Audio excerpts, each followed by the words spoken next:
तो आज की वीडियो में हम बात करेंगे कैनेडियन और इंडियन पुलिस के बारे में, स्पेशली ट्रैफिक पुलिस। ये टॉपिक मैं क्यों उठा रहा हूँ, क्योंकि आपने न्यूज़ में कई बार सुना होगा अमेरिका में भी जो फ्लॉयड वाला केस हुआ है, जिसकी वजह से ब्लैक लाइफ मैटर का पूरा मामला स्टार्ट हुआ था। तो आपके दिल में भी ऐसा कुछ इम्प्रेशन आ रहा होगा, क्योंकि नॉर्थ अमेरिका है, अमेरिका यूएसए और कनाडा दोनों नॉर्थ अमेरिका में आते हैं। तो कहीं आपको ये डाउट हो रहा होगा, कहीं कनाडा में भी तो ऐसा नहीं है, कहीं कनाडा में भी तो ऐसा रेसिज्म नहीं है, कहीं ऐसा तो नहीं है पुलिस वालों को अगर कुछ भी डाउट हो तो वो पकड़ के और गोली मार सकते हैं, है ना। तो इस तरह के कई डाउट हैं वो दिमाग में आते हैं। तो इसको मैं पूरा क्लियर करने की कोशिश करूंगा, दोनों के डिफरेंस को बताने की कोशिश करूंगा, और यहाँ की पुलिस है वो कैसे फंक्शन करती है उस चीज़ के बारे में बताने की कोशिश करूंगा। तो इसका सीधा सा मतलब ये है कि अगर यहाँ पे आप आ रहे हो तो ऑब्वियसली आपको कैनेडियन रूल्स हैं, कैनेडियन जो भी पुलिस किस प्रोटोकॉल का फॉलो करती है वो सारी चीज़ें आपको पता होना चाहिए। अगर आपको पता नहीं है तो हो सकता है आपके साथ भी कुछ ऐसा हादसा हो जाए। तो ये सारी चीज़ें आप ध्यान से सुनो, पूरा वीडियो ये ध्यान से पूरा सुनना है आपको, तो आपको पूरा क्लियर डिफरेंस इस चीज़ के बारे में पता चलेगा। तो सबसे पहले बात करते हैं इंडिया की। इंडिया में लॉ हैं वो काफ़ी फ्लेक्सिबल हैं, काफ़ी ऐसे हैं कि फॉर एग्जांपल ट्रैफिक पुलिस की बात करते हैं तो अगर मान लो तुम गाड़ी तेज़ चला रहे हो या फिर आपने कोई सिग्नल क्रॉस कर दिया, तो ज़्यादा से ज़्यादा क्या होगा, पुलिस आपको रोकेगी, चालान काटेगी, जो भी जेन्युइन चालान होगा। अगर आपके पास फॉर एग्जांपल बाइक से जा रहे हो, हेलमेट नहीं था, स्पीड आपकी तेज़ थी, या फिर आपने रेड सिग्नल क्रॉस किया है, तो जितना भी उसका बन रहा होगा 1000-2000 वो आपको पर्ची बना के दे देंगे, या फिर आपको लाइसेंस है वो आपका ले लेंगे, पर्ची आपको दे देंगे, एड्रेस दे देंगे, इस थाने पे आना है, वहाँ पे आपको उतने रुपये जमा कराने हैं और अपना लाइसेंस है वो छुड़ा लेना है। ठीक है, ये प्रोसेस होता है। कई बार ऐसा हो सकता है जो एथिकल वे नहीं है कि आप पुलिस वाले को 50 रुपये, 100 रुपये, 200 रुपये दो और वहीं की वही मामला रफा दफा करो और निकल जाओ। ठीक है, तो वहाँ का इंडिया का लॉ है ओवरऑल फ्लेक्सिबल है। आपने ऐसा नहीं सुना होगा कि कुछ ऐसा हुआ और पुलिस वाले ने गोली चला दी, है ना। इस तरह की घटना वहाँ पे देखने को नहीं मिलती हैं। इनफैक्ट वहाँ पे आपने ऐसा ज़रूर देखा होगा इंडिया में कि कोई अगर पावरफुल पर्सन है, किसी के अच्छे रिलेशन हैं, फॉर एग्जांपल किसी के पॉलिटिक्स में रिलेशन है, या कोई हाई अथॉरिटीज़ को जानता है, तो वो उल्टा पुलिस वालों को धमकी देता हुआ मिलेगा कि मैं उनको जानता हूँ या इनसे बात करवा देता हूँ तुम्हारी, है ना। तो इस तरह की हरकतें होती रहती हैं। लेकिन कनाडा का हिसाब किताब है वो एकदम अपोजिट है। तो कनाडा में क्या है, अगर आपको पुलिस रोकती है, आपको किन किन चीज़ों का ध्यान में रखना चाहिए वो सारी चीज़ें मैं आपको इस वीडियो में बताऊंगा। मेरे साथ ऐसा हो चुका है, मुझे भी पुलिस ने 1-2 बार रोका है।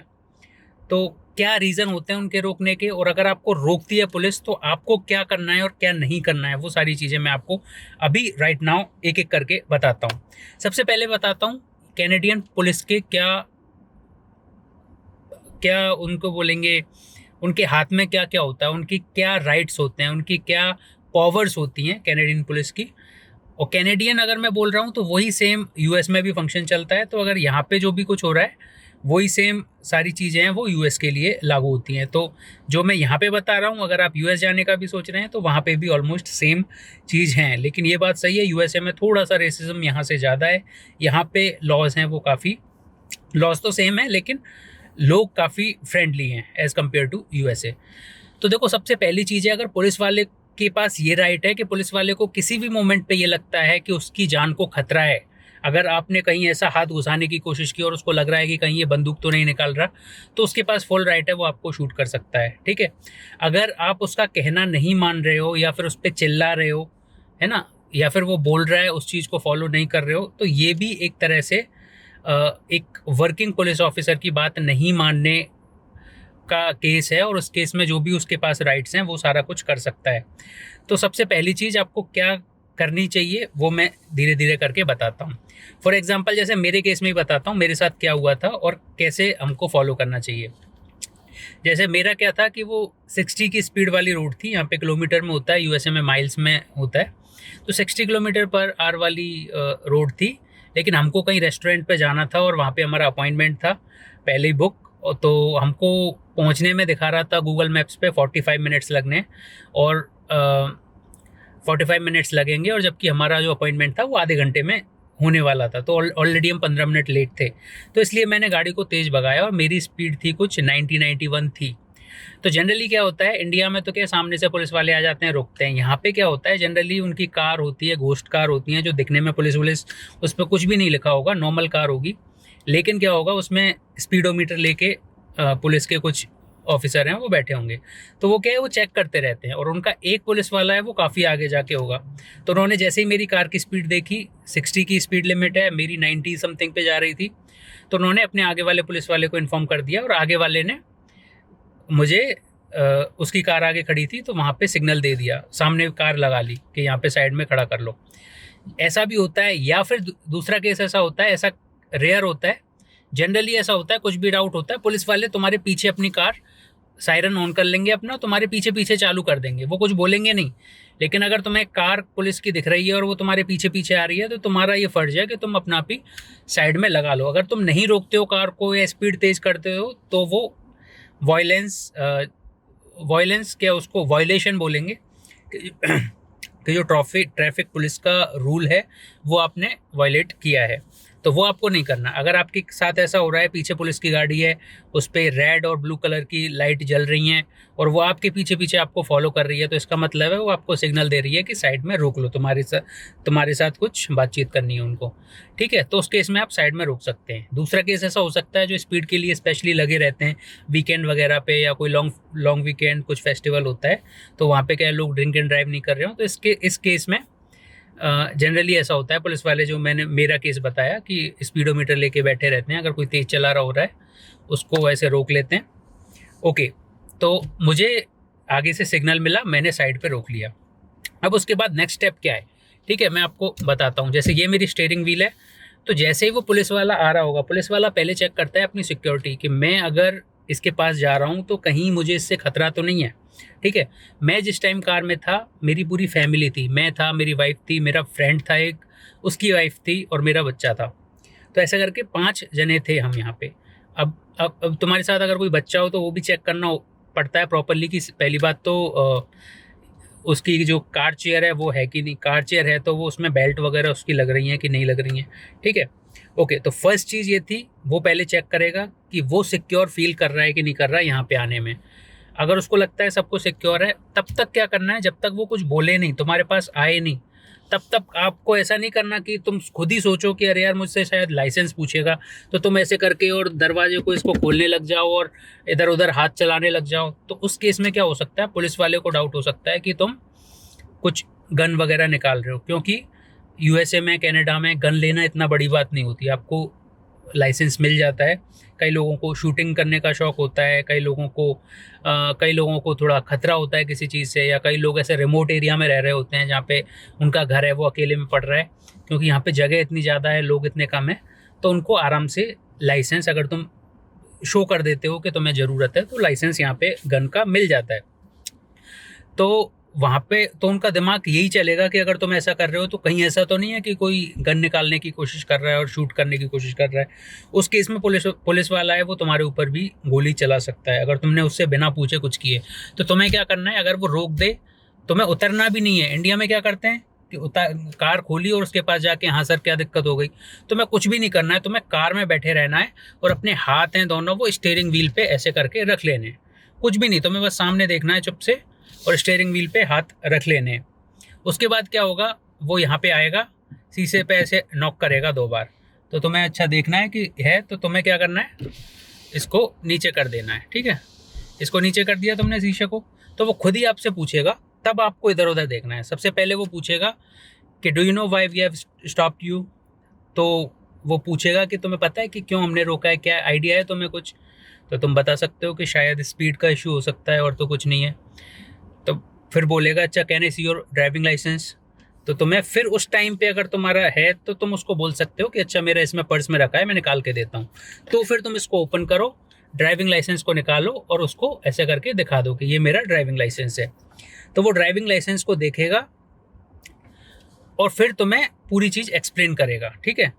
तो उसको बताएगा कि तुम्हें मैं इसलिए रोका है मैंने, और वो है ना, यहाँ पे बदतमीजी नहीं करते बिल्कुल भी। आपने देखा होगा इंडिया में माँ बहन की गालियाँ दे देते हैं, चिल्ला के पढ़ते हैं, पुलिस वाले थप्पड़ भी मार देते हैं। यहाँ पे अगर पुलिस वाले ने कुछ भी ऐसा कर दिया तो वो पुलिस वाले की जॉब खतरे में आ सकती है। वो आपके साथ बिल्कुल भी चिल्ला नहीं सकता, बिल्कुल भी आप पे कुछ हाथापाई नहीं कर सकता। उसको प्यार से बात करना ही होगा और ऐसा ही वो करता है ना। तो वो आपको प्यार से बोलेगा कि हमने आपको इसलिए रोका है क्योंकि इस रोड पे लिमिट है वो 60 की है और आप 90 पे ड्राइव कर रहे थे। जनरली ऐसा होता है, थोड़ा बहुत ऊपर नीचे होता है तो वो नहीं देखते, ज़्यादा डिफरेंस हो जाता है तभी वो रोकते हैं। तो तुमसे पूछेगा कि तुम इसी एरिया में रहते हो कि बाहर रहते हो, क्या रीज़न है, तुम इतना फास्ट क्यों चला रहे थे। तो वहाँ पे तुम्हें अपना पोलाइटली जस्टिफाई करना पड़ता है। अब इस केस में हो सकता है, देखो आप बोल सकते हो कि सर मेरा अपॉइंटमेंट था और मैं थोड़ा लेट हो रहा था, या फिर मुझे हॉस्पिटल जाना था, मैं लेट हो रहा था, मुझे पता है कि थोड़ा मैं फास्ट चला रहा हूँ लेकिन ये रीज़न था मेरा। तो अगर तुम पोलाइटली उसको बताओगे रीज़न, और रीज़न वो जेन्युइन होगा ना, तो वो आपको टिकट भी नहीं देगा। वो बस पोलाइटली तुमसे बोलेगा ठीक है आगे से ऐसा मत करना, जाओ, ठीक है। लेकिन मेरे केस में क्या था, मेरा बच्चा भी पीछे बैठा हुआ था, तो इस चीज़ को वो और सीरियसली लेते हैं कि यार बच्चा बैठा हुआ है गाड़ी में, 60 किलोमीटर या 90 पे चला रहा है, इसका मतलब वो बच्चे का भी बिल्कुल ख्याल नहीं कर रहा। तो ये चीज़ थी। तो उसने क्या किया, मैंने उसको रीज़न भी दिया कि सर ऐसे ऐसे हमारा अपॉइंटमेंट है रेस्टोरेंट में और हम ऑलरेडी लेट हो रहे हैं, तो यहाँ पे मुझे कोई स्पीड का साइन भी नहीं दिखा, इसलिए मैं थोड़ा फास्ट चला रहा था। तो फिर उसने मेरा लाइसेंस लिया, पीछे गया, उसकी जो कार खड़ी थी, कार में इनकी मशीन वगैरह होती हैं, लाइसेंस पे उन्होंने, क्योंकि हमारे लाइसेंस होता है ना, इस पे एड्रेस वगैरह सब चीज़ उससे निकल जाती है। तो उसने देखा मेरा एड्रेस क्या है। तो यहाँ पे ऐसा नहीं है कि आपको तुरंत पेमेंट नहीं करना, जो भी आपको फ़ाइन मिलेगा, टिकट बोलते हैं यहाँ पे उसको, तो जो भी टिकट मिलेगी वो आपके घर पे सीधी पहुँच जाएगी और आपको टाइम दिया जाएगा 10-15 दिन का, और वहाँ पे वेबसाइट है गवर्नमेंट की, तो उस पर ही पे करना है। तो यहाँ पे आपको पुलिस वाले को कुछ पैसा पे करना ही नहीं होता, इसलिए रिश्वत वाला भी कोई केस है भी नहीं और आपको ट्राई भी नहीं करना चाहिए, नहीं तो वो और उल्टा फंस जाओगे उस चीज़ में। तो मेरे केस में ऐसा ही हुआ, उसको मेरा जस्टिफिकेशन पसंद नहीं आया, उसने मेरा लाइसेंस लिया और उस पर चेक किया और उसने मुझे कुछ $200 का फ़ाइन लगाया था। तो वो शुरू की बात थी और तब $200 बहुत बड़ी चीज़ होती थी मेरे लिए, तो मेरा कम से कम 4-5 दिन दिमाग भी ख़राब रहा था। लेकिन ये तरीका होता है पुलिस वाले से डील करने का, इस तरह से आपको डील करना पड़ता है। आपको ना तो उठ के बाहर निकलने की कोशिश करनी है, ना आपको इधर उधर हाथ घुसाने की कोशिश करनी है, ना उसको चिल्लाने की कोशिश करनी है। पुलिस वाले को भी ऐसा नहीं है कि चिल्ला दो कि ऐसा क्या हो गया, कितने लोग निकल रहे हैं यहाँ से फास्ट, मेरी गाड़ी तो इतनी तेज़ नहीं थी, औरों को क्यों नहीं रोका। तो आपको कुछ भी करने की ज़रूरत नहीं है। जनरली यहाँ पे हरेस करने के लिए रोकते ही नहीं है। अगर रोका है तो इसका मतलब तुम खुद ही समझो कि तुम्हारी कुछ ना कुछ गलती होगी, ठीक है। तो ये डिफरेंस होता है और इस तरह से आपको इन सारी चीज़ों को टैकल करना होता है, ठीक है। बात आती है रेसिज्म की, तो हाँ, यूएसए में काफ़ी हद तक, अभी तो काफ़ी हद तक कंट्रोल है, लेकिन पहले आपको पता ही है यहाँ पे इंडियंस के साथ भी, ब्लैक्स के साथ भी, इनफैक्ट एशियंस के साथ भी काफ़ी रेसिज्म होता था। लेकिन अभी इनके इतने रूल्स टाइट हो गए हैं। इनफैक्ट एम्प्लॉयर्स की पॉलिसी भी ऐसी हो गई है कि अगर आपको कोई रेसिस्ट कमेंट करता है या कुछ भी करता है, अगर आप उसको रिपोर्ट करोगे तो उसकी जॉब होगी वो भी चली जाएगी। तो अभी चीज़ें इतनी ज़्यादा सिक्योर हो गई हैं यहाँ पे, इतनी ज़्यादा अच्छी हो गई हैं कि आपको इन चीज़ों के बारे में टेंशन लेने की ज़रूरत नहीं है, ज़्यादा सोचने की ज़रूरत नहीं है। बस ये है कि अगर आपका सब कुछ ठीक है, आपका इंश्योरेंस प्रॉपर है, आपका ड्राइविंग लाइसेंस आपके पास है, आप रूल्स फॉलो कर रहे हो, लाइट ब्रेक नहीं कर रहे हो। और जनरली क्या होता है इंडिया में, ऐसा होता है ना कि सिग्नल थोड़ा रेड भी हो गया तो फटाफट निकाल ले गए देख के कोई है कि नहीं है। तो यहाँ पे आपको बिल्कुल भी ऐसा नहीं करना है, क्योंकि यहाँ पे क्या होता है, सिग्नल्स पे कैमरा लगे होते हैं। तो यहाँ पे ऐसा नहीं है पुलिस वाला हर सिग्नल पे खड़ा होगा, कहीं पे भी कोई पुलिस वाला आपको नहीं खड़ा मिलेगा। सिग्नल्स होते हैं, सिग्नल्स पे ऊपर कैमरा लगे होते हैं बड़े बड़े। तो आपको अगर कोई भी रेड लाइट पे क्रॉस करेगा, उसकी नंबर प्लेट का फ़ोटो खिंच जाता है, उसका सीधा 200, 250, 300 जो भी डॉलर फाइन होगा वो सीधा आपके घर पे आ जाएगा। तो आप मना नहीं कर सकते, आप ये भी नहीं बोल सकते मैंने तो क्रॉस किया ही नहीं था। आपकी कार का फ़ोटो खिंच के आपके पास आता है जिसमें प्रूफ होता है प्रॉपरली कि आपकी कार है। और ये भी नहीं बोल सकते और कोई ड्राइव कर रहा था, है ना, क्योंकि यहाँ पे क्या लाइसेंस होता है और साथ में इंश्योरेंस लेना पड़ता है। तो इंश्योरेंस में मेंशन करना पड़ता है आपको कि इस कार को कौन ड्राइव कर रहा है। तो आप मेंशन कर सकते हो, या तो मैं ड्राइव करूँगा या मेरी वाइफ ड्राइव करेगी, दोनों ही केस में तुम्हारे घर पे आने वाला है जो भी फ़ाइन होगा। या फिर आप बोलोगे कि मेरी कार चोरी हो गई, तो वो ऐसा नहीं चलेगा, क्योंकि अगर कार चोरी हो गई तो उस टाइम से पहले तक आपने कहीं कंप्लेन की होनी चाहिए उस चीज़ की, है ना। तो इस तरह के कोई भी यहाँ पे बहाने नहीं चलते हैं, सारा काम है यहाँ पे जेन्युइन होता है। लेकिन इस चीज़ से मेरा ये वीडियो बनाने का मकसद ये था कि आपको ये नहीं लगे कि वहाँ जाके हम कुछ रेसिज्म फील करेंगे। और जो ब्लैक लाइफ मैटर का केस हुआ था यूएस में, ऐसा कुछ रेसिज्म इंडियंस के साथ भी नहीं होता हो, पुलिस वाले कहीं अपनी पावर्स का गलत इस्तेमाल नहीं करते हों। तो उस चीज़ को बताने के लिए मैंने आपको ये वीडियो बनाया है। तो आई होप आपको ये वीडियो पसंद आया होगा। अगर ये वीडियो पसंद आया तो इसको लाइक करो, कमेंट करके बताओ ये वीडियो कैसा लगा। मिलते हैं नेक्स्ट वीडियो में। Take care, bye bye.